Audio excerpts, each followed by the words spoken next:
Welcome to They Talk Funny. This is Paul Ash, and my guest today is the fantastic Walter J. Lyng. Hello, Walter. Hello, We, we, Paul we, Ash. we, we didn't get the flare from the lighter on camera, Did you but want at it, least we got a or puff. Well, I'm what would have been Walter. more professional? What would have been less professional? I don't know what professional is anymore. I don't care, but at I least never have. we've got like the nice little smoke softening your lighting. Yeah, It's kind of perfect. And I imagine we'll probably catch a lighter flare a little later in the show. solid chance, Paul. Solid chance. We got this. Hello, Walter. How have you been, man? You know, surviving, Paul. You've been surviving. Well, Walter is a Montreal-based comic. He's about 10 years into the scene. He's also been producing shows, has taken shows. When you went to Toronto, was it the Fringe that you took Rad Dads to, or you're a veteran of We did. GFL? Yeah, Reese Turner and I did Rad Dads a couple times at Off JFL, and the first year we did that, we went to the Maritimes with it for a stretch. So that was pretty cool. And we've also done it in we have done it in Toronto and Ottawa as well. So yeah, Okay. yeah. That wasn't part of any festivals or anything. You never did it as a Fringe thing.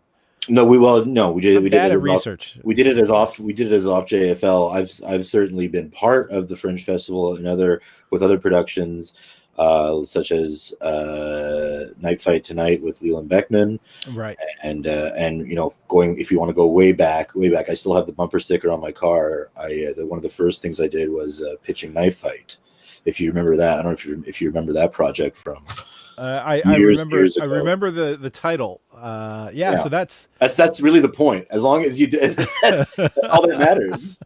hey. Well, hey, you were complimenting was a me for whole show. they talk funny. So That was a half-hour one-man show that I wrote at the last minute. That was based entirely around a title. Entirely, that's all I had. I entered the Fringe lottery, thinking I'm like, okay, I could write this show around this, and then I didn't. It was like I had some absurd waiting list spot that I'm like, oh, they'll never get to me, right? So I put it was out of sight, out of mind. Didn't really think about it. I got contacted like a month before Fringe was about to start, being like, "Hey, spot opened up for you. You want it? Give us money now." And yeah, we're good. And I'm like, "All right, let's do it." So I wrote the thing in like 3 weeks, and it was all I had was Knife Fight and variations on Knife Fight, like Knife Fight sequel titles and shit. That's all I had. okay, all right. Yes, you are a stand-up comic. Yes, you've worked on the Fringe and kind of those theater type productions. But you went to school. Was it an English degree you got? I have a journalism degree. I have a print journalism degree from Concordia, from the journalism school there, and a minor in political science, which I flaunt far more often. And a deck in lib arts from Dawson, if you're really getting into specifics. Ooh, and a deck. A deck. Can you explain to people outside of Quebec what a deck is? A deck, because it's just a piece of paper for people outside of Quebec. We have in Quebec, you have like one fewer. You have one less year of high school, and then you have this like in between thing between high school and like real university that's called CEGEP, which is like a French acronym for like college something, and so yeah, and you do that for 2 years, and then you go to university, and like so yeah. Well, it's kind of nonsense, like. Yeah, there's two things you can get from a CEGEP, isn't it? One's a deck, and the other one's I can't remember what it's. You can get a deck, or you could take like a vocational program too. Okay. Like you could learn a trade. Which kids, if you're listening, learn a trade. Learn a damn trade. Learn a damn trade. My parents did not instill this in me. Did you just have to pay for a plumber, just out of curiosity? I will eventually at some point. I can't do anything, Paul. like not a damn thing. Not a damn thing, and it's because I'm a writer ostensibly and a comic, and just. So Yeah. So part of this show is for those who are tuning in who are not familiar with They Talk Funny. By the way, I can see people are watching, so I can't see through your camera. Don't worry. Just hit like Yes. you don't have to close that shirt, sir. And just hit like or drop your name into the comments. Let us know where you're watching from. It kind of helps out the channel anytime that people press like while they're watching these things. So yeah, you're a writer. What we're going to be talking about is Well, your comedy, your comedy that's process. how I make my living these Yeah. days. It's like that's like I have a day job.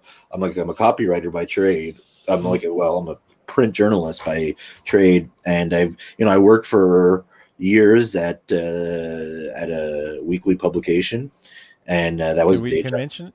Yeah, sure. Yeah, I was at the Suburban newspaper, which is a Montreal community newspaper. It's like a weekly publication, and I worked there, and I worked there for like 7 years as a good day job, and then I did some other stuff, and now I've landed back, and now I'm doing copywriting and stuff, which pays a lot better than the Suburban did, if anyone's asking. But What community news doesn't pay?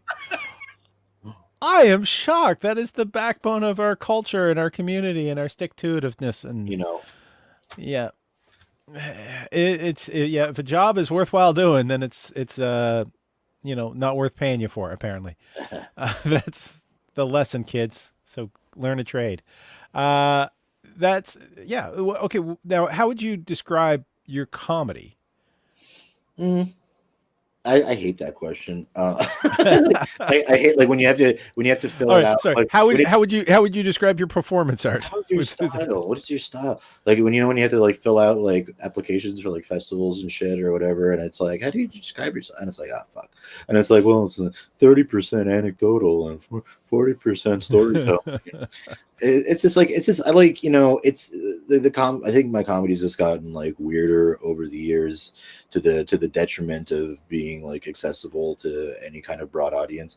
I think the longer your hair has gotten, the weirder your comedy has gotten. Is that sort of? Yeah, I don't know how the correlation works. I don't know what causes which, but like I think when I started, I was like for the first few years there, I was trying to do like club kind of comedy, like really trying to perfect the club set, like a lot of people do and stuff, and get that 5 minute, 7 minute exactly festival audition, and trying to work your way into the clubs and doing the trips to Ottawa and all that shit, and and I'd done that for the whole time, but as time went by, I think I started doing stuff that I felt that was more organic to me and stuff, and just like to who I am, and it's like because a lot of that club stuff, it's like it's forced for anybody, right? Like that material, that kind of material. It's like it's kind of a forced form of expression, and like so I kind of try to figure out how to try to work my sort of like my own weird shit, like like songs or like stories or just like weird bits and stuff, like into a way that is accessible for or palatable for like a club type crowd. That was not an answer to that question. I didn't answer your question. Not at all, but it was it filled airtime, which is important for this. You actually were sort of singing a song that made it easier to remember your Twitter handle. Before we went on air. So for nothing, while it good times. How can I recall? And which is the same song. If you check this out, is the same song as Ozzy Osbourne's "Flying High Again." Play the two songs. Play them next to each other, back to back. It just sounds like one long song. And then just like at one point, like the vocals switch to Ozzy or start with the Ozzy. It doesn't matter. It's the same song. It's really interesting. Like it's really. All right, if you have an opinion on this, give it in the chat. If you think he's being full of shit, check it out, man. Check it out. Because they haven't had the lawsuit between them yet. And also it's Walter Lyng on Instagram. Lyng is your last name. You get several jokes about it. Spelled with a Y. I don't really have a lot of jokes about it. I don't. Well, you had one. That's the Suburban. The Suburban one really sort of stuck out. What's when you were. You see, you're talking about like old material that I've Yeah, never I'm talking heard. about old material. Which which bit? The one where the lady writing in that was angry about. The racist woman who I wrote used to in. have like a humor column. I briefly had a humor column in the Suburban until I just like upset everyone because I was like a 24, 25-year old like trying to write this like snarky, like irreverent humor thing for like an audience of like 80-year-old So like co-workers. they wanted Dave Barry, and you were giving them Jimmy Carr. It was just weird shit, and it was just like, and I was like cranking him out like the night before, with a few drinks in me or whatever, and so like, and I got on the topic of like seal clubbing or something. I talked about seal clubbing in one of the columns, and as an aside in brackets, I said, and by the way, you club seals too if you knew what jerks they were. They are jerks. That's it. And I just let that, and I just stood, and man, like nobody ever, I thought no one read my stuff, or I don't think, but then letters came in about that. We heard about that. And there was like voicemails, and there was this one voicemail. I had a couple voicemails about this. And one lady was like, oh, how dare she was outraged. She was like, how dare you say that? How dare you talk about clubbing seals? But of course you would say that. You would say that with a name like Lyng. Well, I bet you're okay with eating dogs and cats and rats and stuff too. And I was like, wow. Well, yeah, your racism is showing. Wow, yeah. It was, and I love that she used racism as a tool to combat her initial outrage about the animal cruelty. So there's like, I mean, I don't know.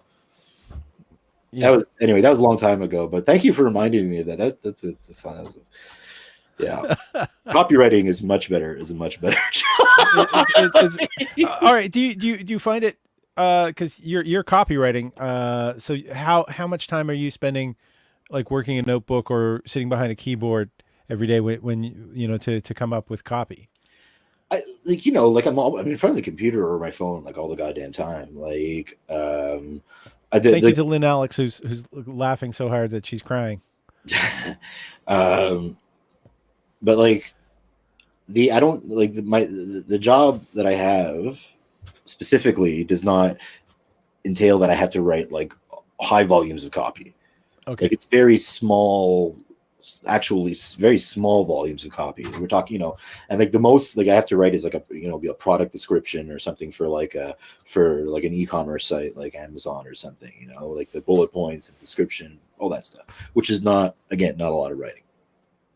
So, but the comedy, if you're asking about when I do comedy writing, is that what you're asking? Like, well, I'm going to see, I was going to ask to see how they gel together.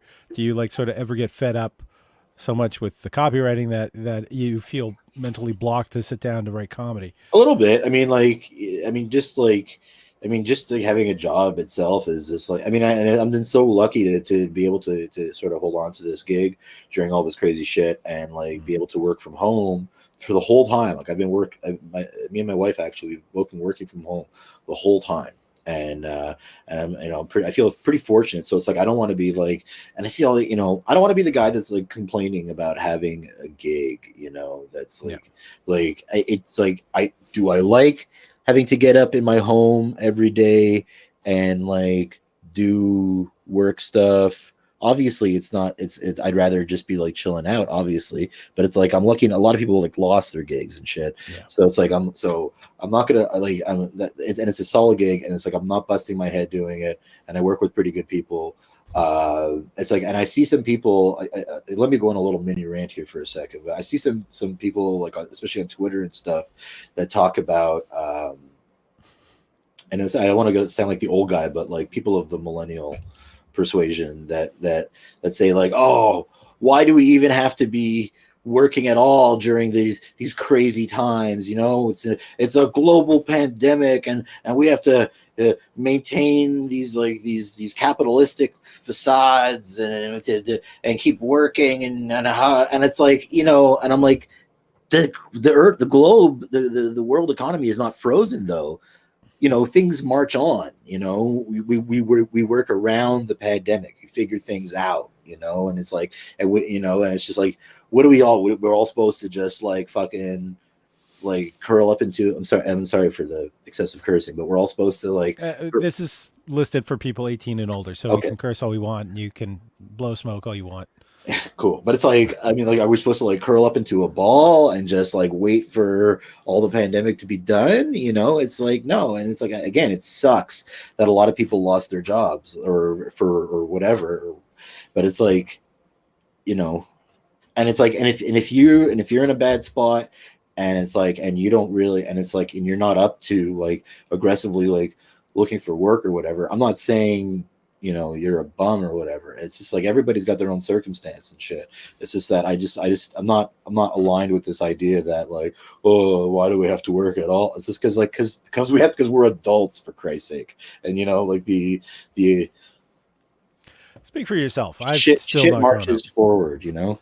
Bradley Levandier is going. Phew, he's glad that maybe he's glad that the world economy still is happening. I know, like, I've only been making my living from art, and the film industry sort of shut down.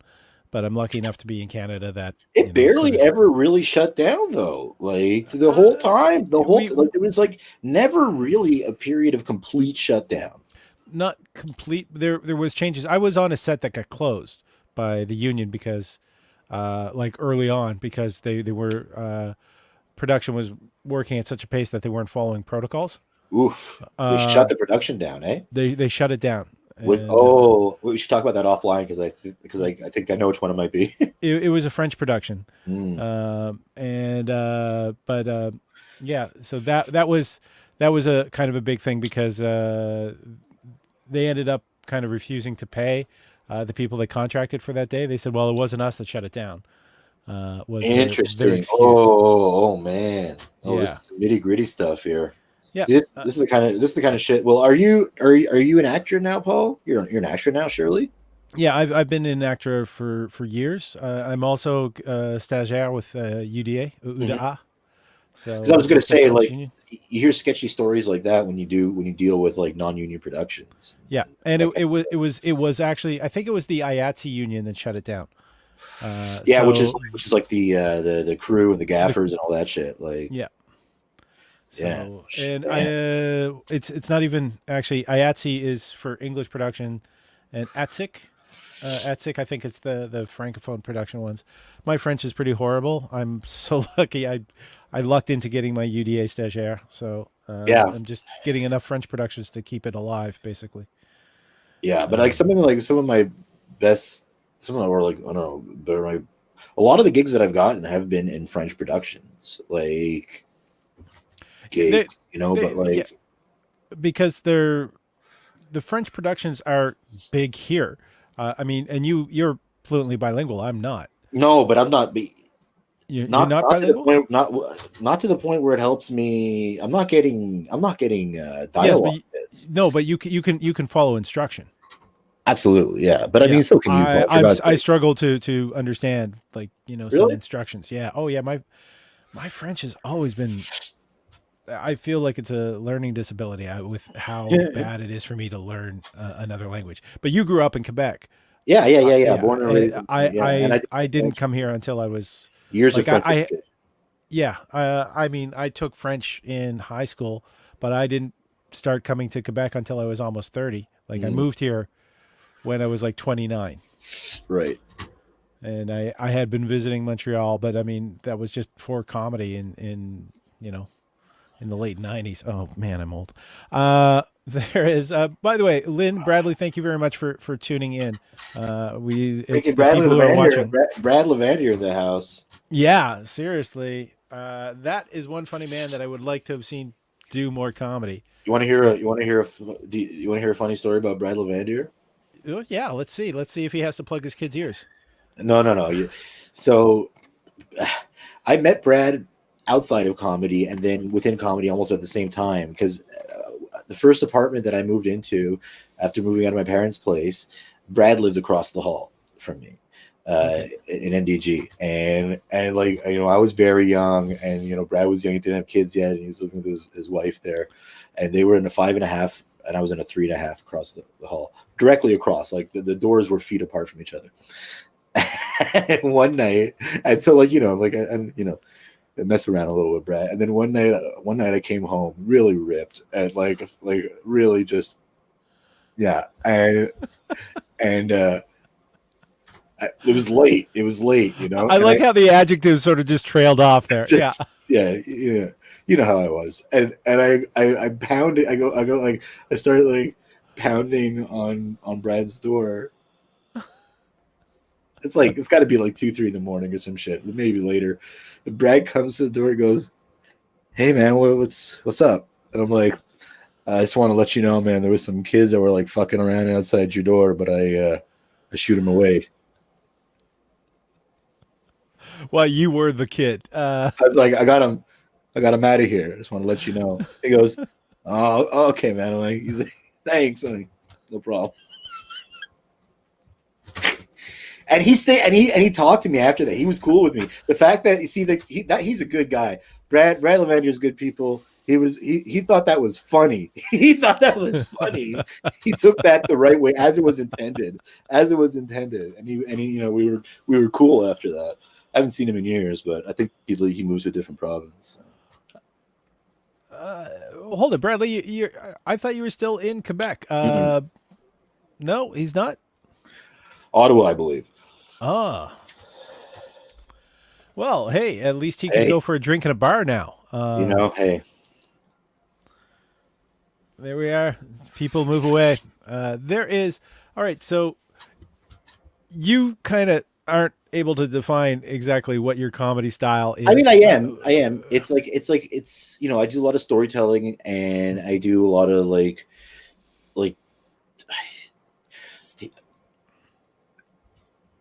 it's antagonistic. That's like when I like if you really want to get to it, like it's antagonistic, and that's what's like really increased over the years. Is that I feel like there's like a level of antagonism to my comedy, and like when I harness it well, and I make it productive, it's good. It's a good thing, and I get good material out of it. And it's kind of like, and like I try to like kind of fuck around with the expectations of the crowd in terms of, it's like, oh, we're gonna get jokes, we're gonna get setups, and then I just like no, and I'm like, it's kind of like, no, fuck you, you're gonna get what I want to give you, and like like because that's what every crowd wants to hear. Well, fuck you guys, you know, it's all about me now. And I don't say that, but like in kind of like the way I present things, and like I think you know, Andy Kaufman's Tony Clifton character is amazing. Like I love shit like that. Like and you know, and I'm a huge, and you know, I'm like a big pro wrestling guy. So it's kind of like I like playing you know, playing the heel and stuff. And you know me long enough that in real life I sometimes end up playing the heel too. So it's like there's antagonism and harnessed antagonism, Paul. That's my comedy. Sometimes the harness slips. Sometimes the harness slips. Because I still do remember that BattleCom. Which one? Where, the one where you decided to make the mystery entrance every time you stepped on stage.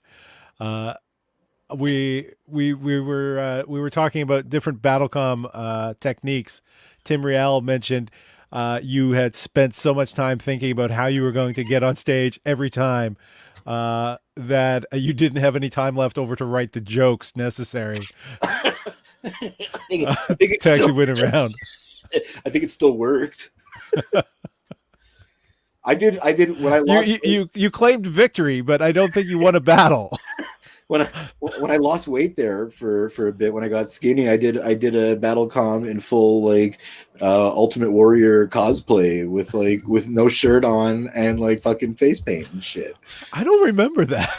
We did that. I did that at Nest, and I went to the fucking bathroom on the third floor or whatever, the second floor, the public bathroom. The public bathroom. And in the public bathroom, I applied Ultimate Warrior face makeup with no shirt on and put a wig on and shit, getting ready for this. And then when it was time for me to get on, I ran like because Ultimate Warrior always ran to the ring, and I sprinted to the fucking stage, and I kept sprinting back and forth. And at one point, I buzzed by one of the waitresses, and I felt her. She was so close, and I was like, I almost killed her.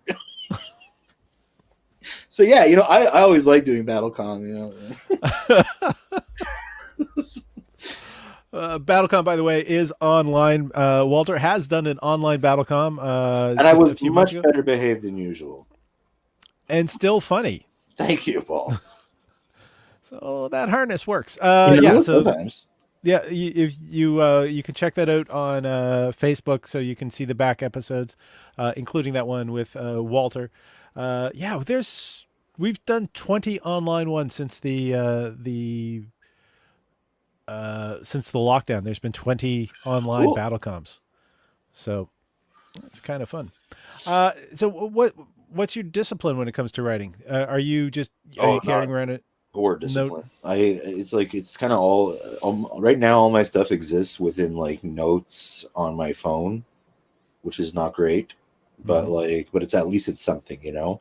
Like honestly, like motivation is a hard thing for me sometimes, and it's like, and sometimes just like, you know, taking the action of writing something down. And that's honestly, and that's kind of why I've gotten more active on Twitter over the last year, because it's like, you know, you think something funny and it's like, put it out there, even if it's just on Twitter, even if it's just for fucking three people, just like, oh my, I don't have like, I'm not doing shows, I'm not grinding, you know, it's just, I'm just like putting shit out there, you know, And if like it gets a response, and I just realized I wanted to tweet something, and then I had to set up this whole gimmick here, and I just realized I didn't put a tweet that I had a really good tweet idea before.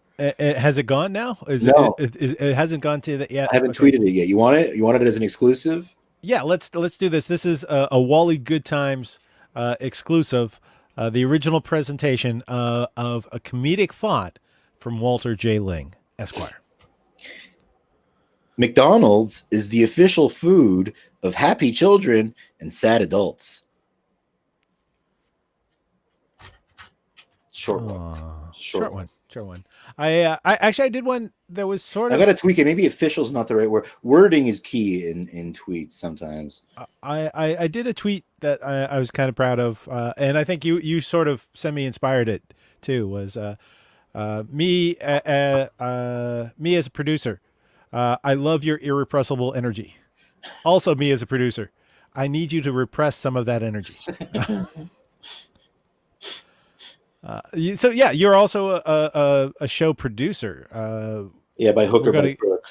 by hook or by crook. By hook or by crook, you know, it's like, you know, if you're at a certain level of like local comedy long enough, you kind of, you know, you end up producing by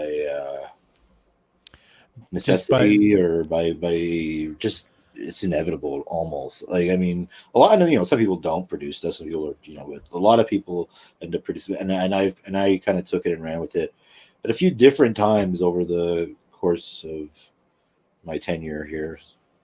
yeah. And Lynn Alex is saying that voice memos work pretty good. That's another way to keep things Paul, on the phone.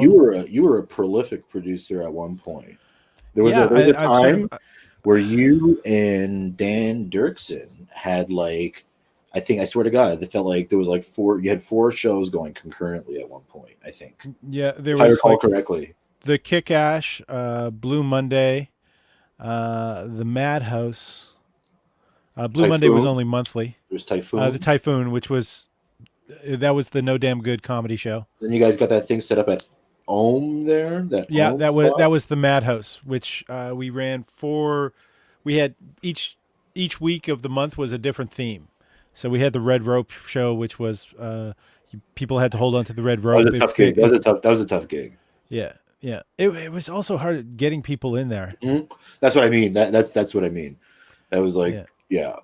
It was a nice room, but it was like, it was, It yeah. was a nice room, but no outside signage, no, No, yeah. not easy to find. The entire time we were putting on shows there, the street light outside didn't work, so it was like the darkest part of Reese had of the a street, Reese had a good mic on Park for a while there. I don't know if he ever did any of those. It was next to the strip joint there on Park. which was on a Wednesday night when Eh, since I was doing vaudeville, I couldn't.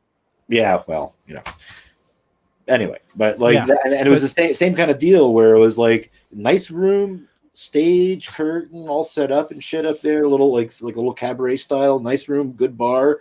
and it was just like it was fucking death getting people there, man. Yeah, it's that neighborhood. I find though there's a lot of anglophones, it's really hard to get them out into for comedy clubs Are there or a lot of into comedy anglophones? shows. Are there? Well, you know Quebec better than I do. I always found and heard English on the street whenever I was in that neighborhood. Speaking of that neighborhood, speaking of that Because I had a neighborhood, show there as well. I had another good tweet idea earlier today, but I was driving. I saw a lady crossing the street, and I was kind of like Mile Endy, where the plateau meets the Mile End, kind of, like Mile End, and I saw her walking with a big scarf. She really, and I was like, oh, I love looking at the sense of smug self satisfaction on people's faces in the plateau as they walk around knowing that they're paying $1,500 for a 4.5. Yeah, I didn't write that. I didn't commit to that one. I didn't, but like, sometimes I think things and I'm like, oh no, it's too bitter. Sometimes the things seem too bitter or angry, but that's rarely do I ever let that stop me. And you're driving the car that's being held together by your pitching knife fight bumper sticker. The bumper sticker. That's all. So you've had that car for a while, and since you haven't upgraded, you have no idea, man. We're about to, but like that car, like the back is like this. It's only got like it's a 4-door, but only 3 doors work because 1 door is fucked, and it's like it's a Toyota Corolla. It's a 2005 Toyota Corolla. And it's right now it sounds like a Mustang, which is pretty cool. not even like a Mustang / sewing machine hybrid. No, man, it's got there's something. It's like what? I thought we lost you for a second. You froze for just a moment. Oh no, are we good? You're moving. Yeah, I think the muffler is fucked or something. But like, it's great when you like pull up next to people, like and just stop the red light, and then the green light comes, and then I hit the gas, and it's like the sound of God coming from my fucking Corolla. It's like so loud, man. Like, so you don't drive the kids around to help them sleep? Yeah, just we used to do that. My wife used to do that to get my kid to nap. And that was when the Corolla was running a little better. So, yeah. All right. So, man, we're jumping all over the place. So your writing is mainly when you're inspired. Do you find you're inspired by a situation or a turn of phrase more often? Is there anything that sort of consistently is something that inspires you? Like you just mentioned, having somebody cross the street in front of you. See, like. There's the stuff I thought there's a bit that I thought up of that I'm just gonna run stuff by you now. But there's we're actually going to see the writing process. Walter J. Lyng's Esquire's writing process because in real time. There's some stuff that I think when I think about it, like it fleshes out a little bit. So it's like, oh, maybe this is too good for a tweet. Maybe I don't throw this away on Twitter. But like. And again, the antagonism comes out in me, and I think of things that I think are funny, but I don't know that I could really like what room I could get away with the bit. Here's one of my favorite jokes that I thought of in the last, but it's awful. Okay, okay. People say mansplaining is a really bad thing, but I don't understand who they think is going to explain things to women. Other women. Who's going to explain things to women? I fucked it up, but it's like, but who's going to explain things to women? Other women. But it's like, you see, like, and it's said with a wink and a nod. It's obvious that's and I think not the how joke you. is at my expense. The joke is at my expense because I'm the idiot, and it's like I'm the idiot that doesn't understand things there. But it's like, but again, I don't know how well that bit would work in a lot of rooms. David Levy is asking, do you use your Twitter jokes on stage or exclusively to Twitter? Most of it stays on Twitter. Most of the Twitter stuff stays on Twitter. There's a couple things that when I like things. Oh, this looks like it's going to be a good one. We get the preemptive laugh. This is like this. I did tweet this, and I actually got into a fight with somebody about this tweet. And but I copied it. I put it in my notes too. I put it in my notes, so I'm like, well, this is a keeper. I recently read that Indonesian farmers have incorporated live fish into their rice farming methods because the inherent biodiversity leads to 10% greater rice yields. And the whole time I'm thinking, wow, did we need more rice? That's gold. Comedy gold. Did we need more rice? And and I had somebody try to explain to me. They were like, Walter, rice is a cornerstone of a lot of people's diets in different parts of Asia, and they're too poor to afford anything else, and there's like developing countries and they need that. That's they don't have any choice but to eat rice. And this farmer has found a way to better cultivate the rice. And I'm like, I get it. No, I get it. I get that. I understand that. I'm again, I'm coming in from the perspective of an idiot here, like a purely selfish, like a purely like it's all about me, right? It's like this guy's like fucking making like better rice yields anyway. Whose Norm Macdonald. styles do you think is very similar to yours right now? now, I feel like I've been very influenced over the last few months by Norm Macdonald, actually, which is like might be kind of dated, but like I've been kind of like deep diving into like Norm Macdonald stuff, and it's like, and I'm really identifying with a lot of the stuff that he does. Yeah, he's been producing a lot of like online stuff during putting out a lot of content online during the lockdown. So, but do you see what I mean by that? Like when I talk about like controlled antagonism. Like that's a lot of what he does is that. Like, I also like felt some of that was very much like Mark Forward too. Yeah. And I think there's something to be said for like comics that come off kind of mean. But it gives the audience a chance to laugh at a villain. Kind of, yeah, exactly. He said, "I get you, prick." Exactly. Okay, so how much comedy do you think you are writing in a month? How long would it take you to come up with a new hour? I don't know, man. The thing is, when I actually like sit down and write stuff and begin to write, like it comes, and it's just like it's just an issue of doing it, Like, but I don't really think in terms of like I'm gonna commit to putting a new hour together because that's just like that's not where I'm at. I don't have opportunities to perform hours worth of comedy. It's just like, I mean, I know you should be prepared for it. Ultimately, I did do an album. I recorded an album, November of 2019. Before shit hit the fan. I never did anything with it. It's sitting in the ether of the cloud somewhere. But so that was like I recorded. I think I recorded about 80 minutes that night. And when you're not thinking about getting it edited and get it onto Sirius, so you can. That was certainly the plan. But what the fuck happened? I don't know if I ever talked to you about this, but like so, we booked Cafe Cleopatra for me to do this live recording, right? And I'm an idiot, so I don't do anything normal. I can't do anything normally. Can I just I want to interject here. Your biggest motivator is deadlines and last minute. Yeah. So finish the story and let me guess that's something you didn't Well, I don't do anything. Prepare anything. I was prepared. I kind of knew what material I was going to do.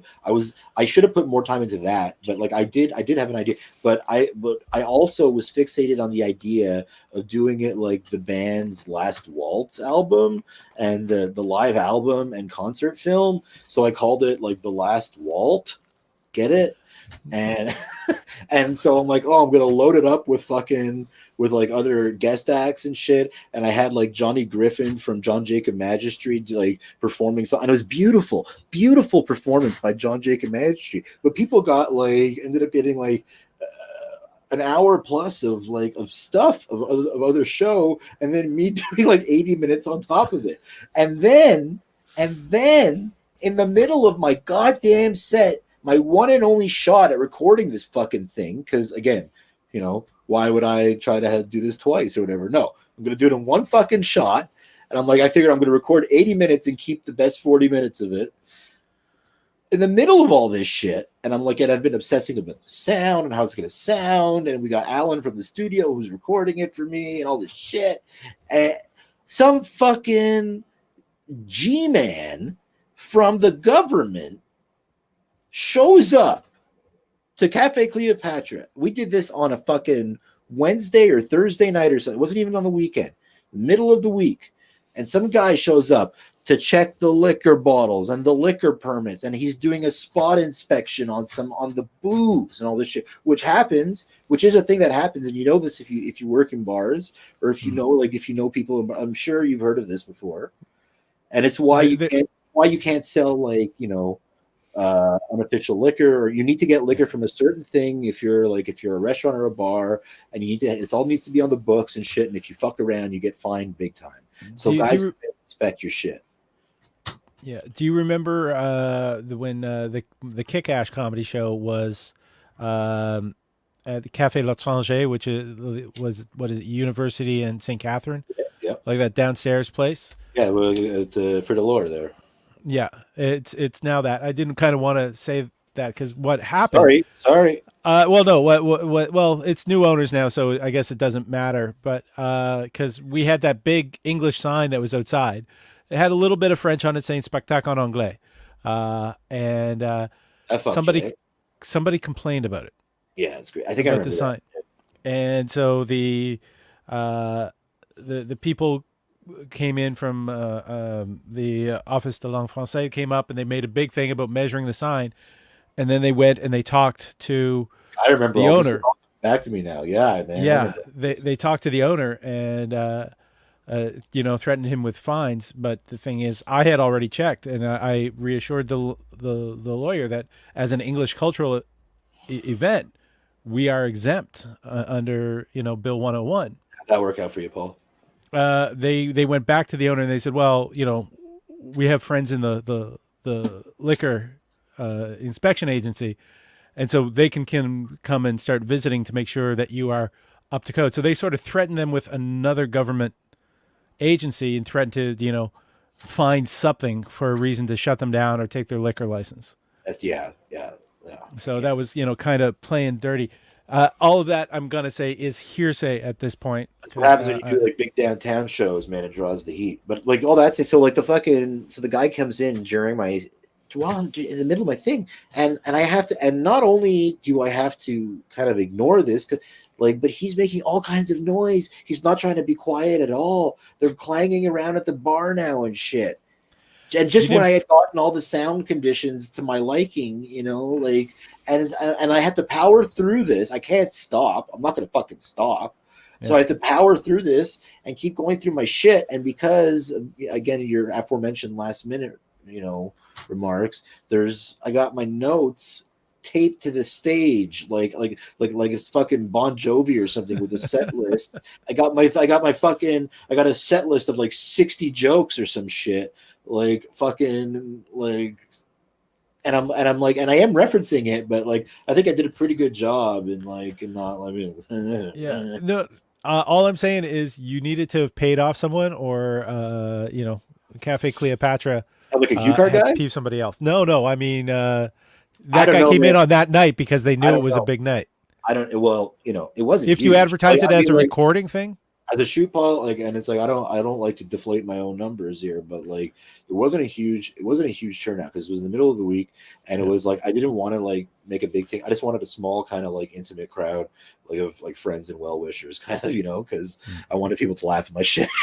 But the more paranoid part of me likes to think that somebody tried to fuck with me or something.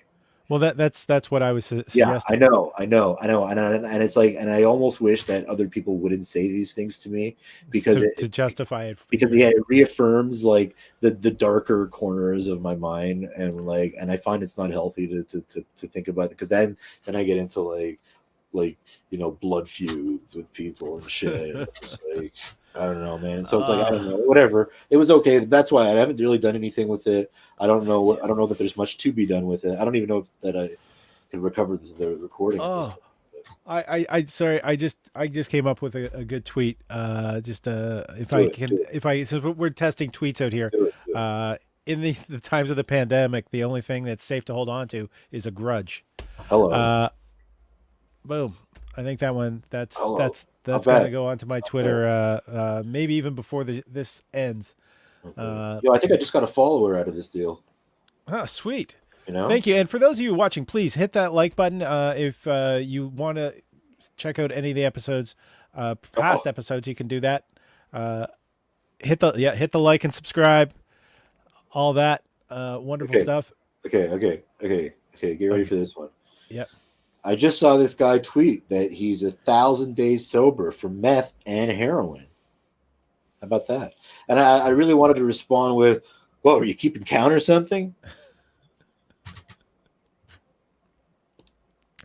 Boom. There we go. Da da da da da da. It's punch up that way. You know, Punch up at those those recovering addicts. those they're doing a great job. You know, no one's saying they're not. Again, The jokes at my expense. yeah, I don't understand their plight. Why are we just flashing suicide prevention? What the fuck? What the fuck? I just had this on the ready just in case because I knew I Is was it going to be going that chatting with bad? you. No, not that's not for you. Again, that's not for you. And it's like I have it like mixed in with like other things. Like I have just like this note that just says can of lobster, but that's like groceries. uh, all right. I have one. I don't even. One thing just says the John Denver Muppet Memorial. So, have you been rewatching the Muppets?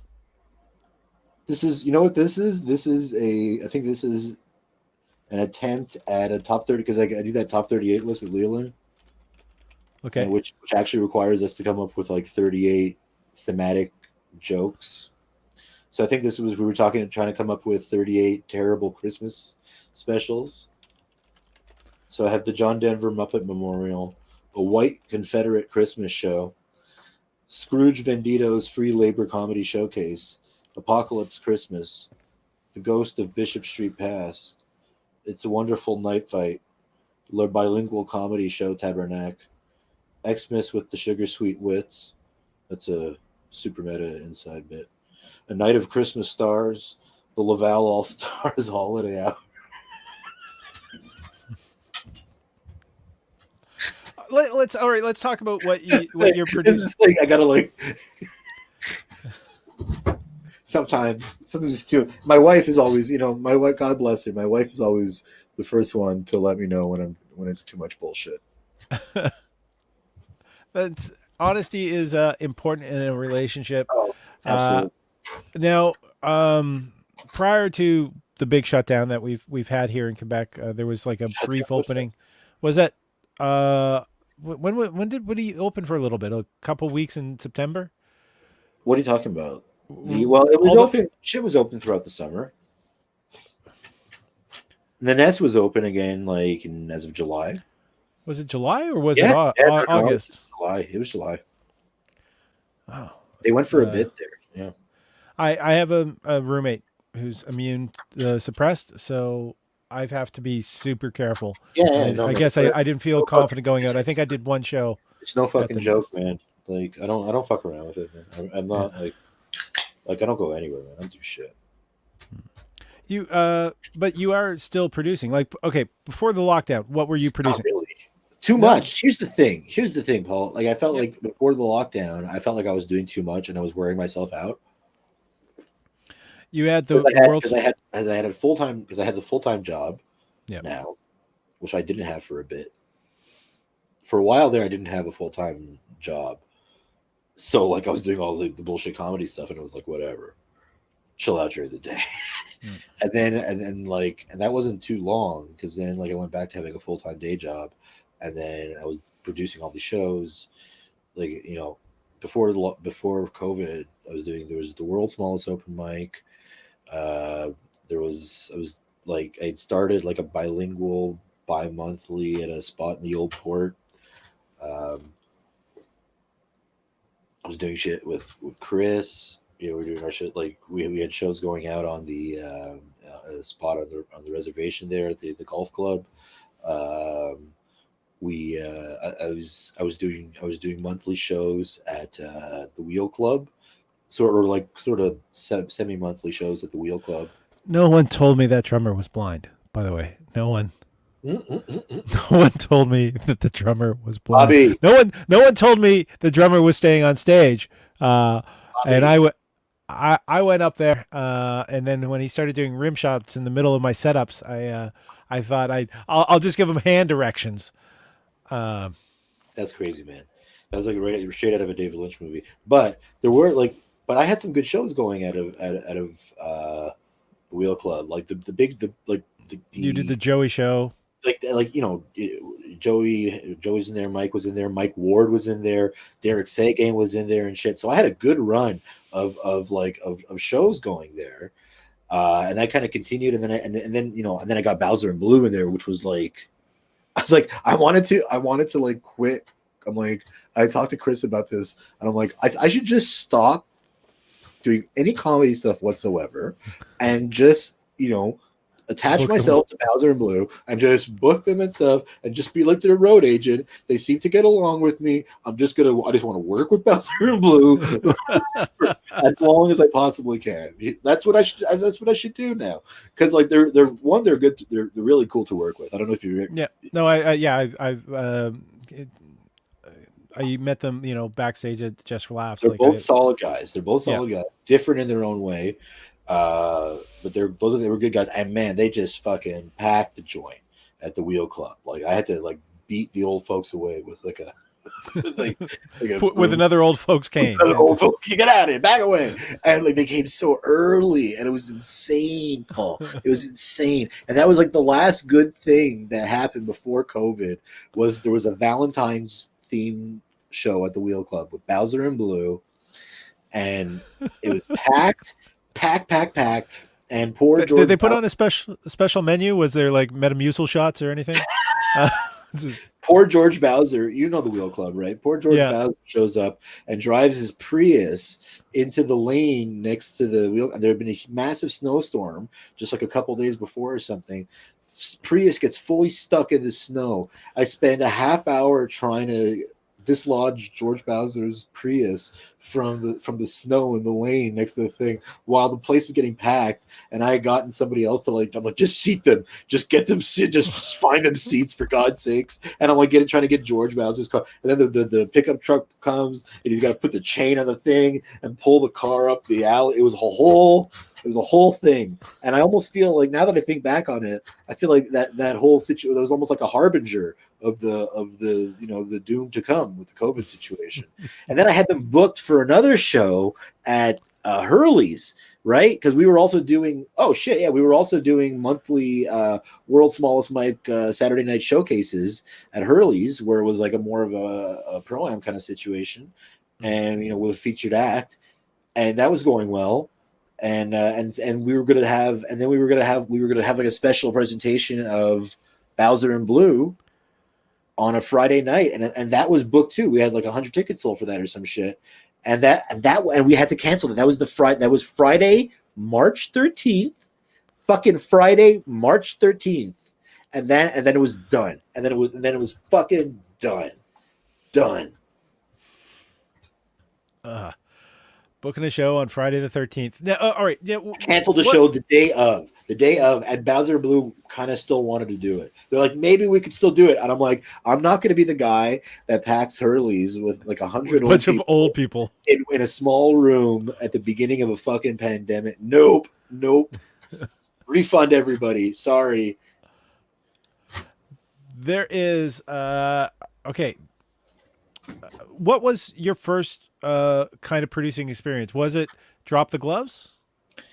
Because you were I don't consider what at Grumpy's. yeah. No, I don't consider myself a producer of that. Okay, I was just you like a rotating host.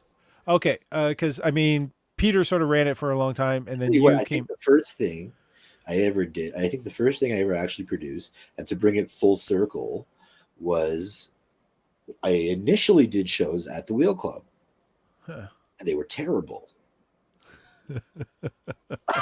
They were like, it was full of like other open micers. This is like me like a year, like less, like maybe a year in, and I'm like, and I discovered the Wheel Club because I moved to NDG, and I'm like, oh, I think I could do, and I knew people who worked there, and I had an in there and shit. Where did you grow up? I thought you RDP. No, I grew up RDP. in Riviere des Prairies. Can't you tell from my accent? No, I can't tell. I can tell like Saint Leonard accent. That's about it. Which I can't tell the difference between that and anyone who's gone to Vanier. I'm Uh, I'm half Italian. I very easily could have ended up at Vanier. I did not go to Vanier. I went to Dawson instead. I think my parents, in retrospect, would have preferred if I went to Vanier. I probably would have got into less trouble if I went to Vanier. Um, I grew up in the sticks in RDP and with surrounded by Italians, mhm. and I'm half Italian myself. So if anything I say sounds remotely disparaging towards Italians, just remember I am half Siciliano on my mother's side. Okay, so you're Ray Lolito. Lolito? What? You see, I could never get made because I didn't go back. They couldn't trace my roots back to the old country on both sides. Just my mother. My father was half French, half Irish, half Scottish. Who knows what? You all right. Talk about producing. What got you at the Comedy Works? What started that? I did ask if there was something you didn't want to talk about. I know it's just like we're an hour in, and Yeah. this is like okay, put on a new roll of tape. That was just honest to God, man. Like I kind of got at it. This is stop me, cut me off at a half hour, okay? All right, all right. Maybe we should save this for another I'll give you cast. the Coles Notes version Yeah. is I was producing a show at one place with a buddy of mine who was like a friend of my wife's actually, and we were doing a show there, and it was a bilingual show, and they were doing pretty well, and we got Derek Sagan. I think you might have done one. That was at the Brass Store on Oh yeah. Crescent. Anyway, Yeah. and the brother of that guy, the brother of the dude that managed that place, was the guy who was going to be opening up the works again. Yeah. He saw that we had these shows that were doing all right at his brother's spot, that we could put people in a room to see comedy, and he's like, "Hey, why not? Why shouldn't I ask these guys to manage the fucking to book and manage the fucking comedy club to like to and it was like and like literally like I'll say it like." I thought it was a leap in logic myself, but I wasn't about to fucking turn the opportunity down. And like he literally went from seeing us do well there to being like, "Hey, you want to fucking manage the and like Ian was also in, so it wasn't just us. There was Ian on Yeah. board too, but we largely ended up getting a lot of doing a lot of the fucking booking and kind of a lot of the day to day shit. And I mean, you were there, like fucking like running the floor and shit. It was kind of insane, Yeah. and it was just kind of like, and I went from like, oh man, there's a whole crazy long story that I tell sometimes about this, but like I went from a point where I was kind of like where I kind of went into a year of exile, of self-imposed exile from the works under Jimbo's run, because I had a disastrous showcase performance for him. That was an impromptu thing that I wasn't really prepared for, but like he saw me and it didn't go well, and like so I'm like I took a full year off, came back, I lost a bunch of weight, came back, then he saw me do well. He's like, "Oh, you're much better, much big improvement." He talked to we'll get you on weekends and stuff. Talk to email, we'll get you on weekends and stuff. Great, plan Mm. worked perfectly, right? Yeah. Place shuts down. Place shuts down. We're like, what the fuck? And I'm like, what the fuck? Well, there goes that. And then the summer goes by. I get married in the fall, And then I'm like, I don't really want to be producing comedy anymore. I just want to like be performing. Yep. I'm like, my wife's friend is like, hey, you want to do this show with me at this brass store place? I'm like, oh, okay, all right, I'll sort of do it, but I'll just to be able to give you comics to put on the show, to book comics, because I can like help you book comics and shit, right? And the Yep. honest to God, and that's what led to the comedy, and that's directly what led to the Comedy Works thing, which was like the two single most insane years of my fucking life, And I don't mean that as a joke or anything. Like, and insane is the most polite way that I could like refer to You that could put period it. of time. Yeah, Yeah. Yeah. the least negative way. Now, your partner on the world's smallest open mic is you and him are producing the world's smallest online mic at this point. Yeah. Are you producing anything else online? Not really. Well, yeah, actually, we're we I was doing I was doing some things with Chris Vendito. We did a whole Sopranos rewatch podcast series on that was on Instagram Live, and at the moment, Did you? uh, Are you still doing Go Plug Yourself? Was that you? That's I kind of retired from Go Plug Yourself, and that okay. has like a new series of like rotating hosts. Chris amongst them. I make occasional guest appearances as a The heel.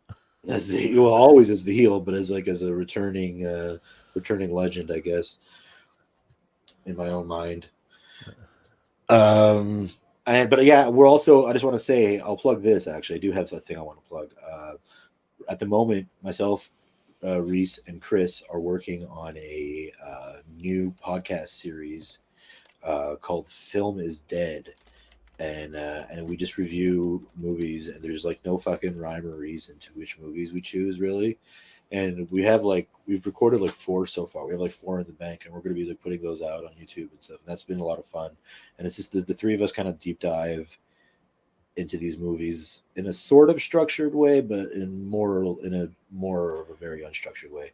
And also, Reese specifically asked me to plug that. Reese, I'm also co-hosting a show with Reese on Friday nights at 10 p.m. Called the Late Night Sesh, and that's Reese's show, and it's on Kelly's Green Lounge on Facebook. You access it there. It's on Facebook Live, and that's a lot of fun. That's And, a and that's every Friday. every Friday night, 10 p.m. It's I know you asked me before the show started if there was anything I wanted to talk about. I was like, no, I'm good. Well, you remember your promises to your friends. All right, so the late night session is Friday, 10 p.m. It's on what did you say? Kelly's Green something? Kelly's Green Lounge. It's Kelly's Green Lounge. obviously the show is a cannabis themed show, and it's a fun mix if you're into the cannabis culture yourself, or it's a fun mix of like kind of like people from the cannabis industry and different sort of like branches of the cannabis industry. Um, and then also like some fun comics and stuff too. So there's really kind of like a variety. We had an animal act on, like Reese is really we like we've been good at like booking the kind of variety of guests, and so it really does have kind of a late night feel. I am the heel once again. Surprise. Reese asked me to be the asshole, like an asshole at McMahon, and I was like, yeah, done. All right. All right. So before we wrap up, the final question is: so much stuff has transferred online. You are involved in the online stuff. You weren't really involved prior to the lockdown. Do you think there's going to be a future for the amount of online comedy that has broken down that has broken out during I mean, the quarantine? obviously, if shit just like gets really better and everybody and people were able to get out again to even a sort of semblance of what it was before, I mean, I feel like it's hard for me to believe that it like a lot of online stuff would continue, because what's the point really? But I think that you would have to make it really like a niche appeal and get like a really kind of core audience behind you to make it viable. But And comedy is something that's best live, right? yeah, we stay locked down though. Hey, We're gonna get married via screens. yeah, Yeah. Oh, well, hey. Walter, That thank you. was a tight hour. It wasn't bad.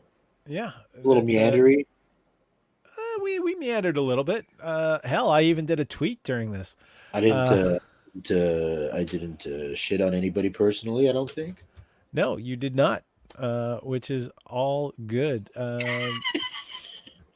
I get. Does that mean you weren't as funny? If Well, you're it's not like, shitting on well, I was people? gonna say. I mean, I didn't shit on this guy, and then I just start like listing people, Wait, why am I number 4?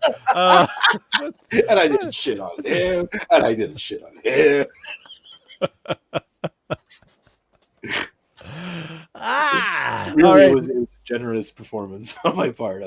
I feel like I was very cordial, Very, very cordial, very magnanimous. I can't magnanimous. talk That's anymore. good word.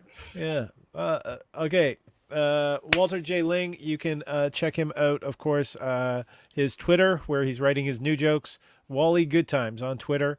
Yeah, Check out pictures on Walter Lyng on Instagram. yeah. And Sometimes just my kid. sometimes you see Walter. Walter is very proud of the fact that he has reproduced. I have a son. Yeah, there's a next generation there. People, be scared. Where do you think he's going to get your hair? Oh, he's got a good head of hair. He's got a good head of hair, and he's blonde now. Right, and he's blonde. I don't know if it'll probably darken over time, but he's got a good, like, he's like I have the high thread count. That's what I got going on, and that's what people don't appreciate. So it's a high thread count. That's the situation, and he's got that going on. It's crazy. Perfect. All right. So Walter Lyng has hope for the future.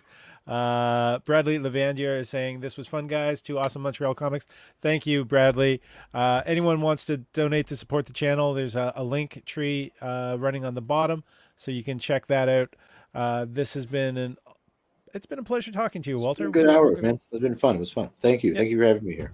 My pleasure. We're going to end this broadcast and with a nice little wave. Everybody.